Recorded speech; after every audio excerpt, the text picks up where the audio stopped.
Inuunahan ng mga Pinoy billiards player ang Team Asia sa ikalawang edisyon ng Reyes Cup. Susubukan naman bumawi ng mga mas diverse na roster ng iba pang international players. Live mula sa Ninoy Aquino Stadium, nasa frontline ng balitang yan, si Ian Suyu. Ian?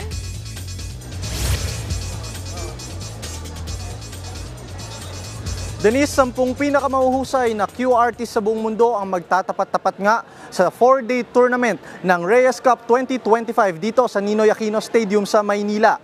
At ngayon nga, ang unang gabi ng torneo.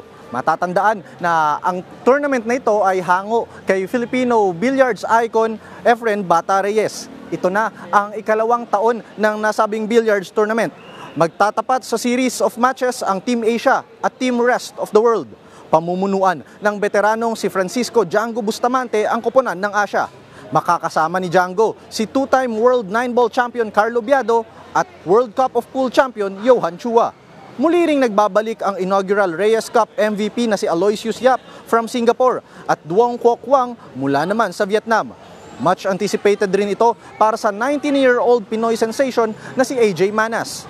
Main goal raw ng mga Pinoy Q artists natin na pahangain ng mga Pinoy fans at patunayang powerhouse pa rin ng Asia pagdating sa billiards. Sa kabilang banda naman, target makabawi ng Team Rest of the World this time around. New and improved ang lineup nila ngayon with team captain Jeremy J.J. Jones from USA at world number 1 Fedor Gorst. Tinambakan nga ng Team Asia ang Team Europe sa unang edisyon ng torneo na ginanap rin dito last year.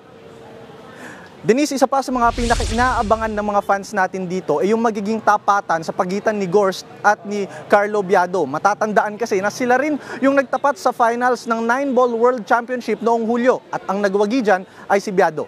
Nakatanggap din tayo ng ulat na maya-maya lamang ay bibisita dito si Efren Bata Reyes bago magsimula ang torneo. Yan muna ang latest mula dito sa Ninoy Aquino Stadium. Denise? Maraming salamat, Ian Suyu. Mga kapatid, Cheryl Hosing po.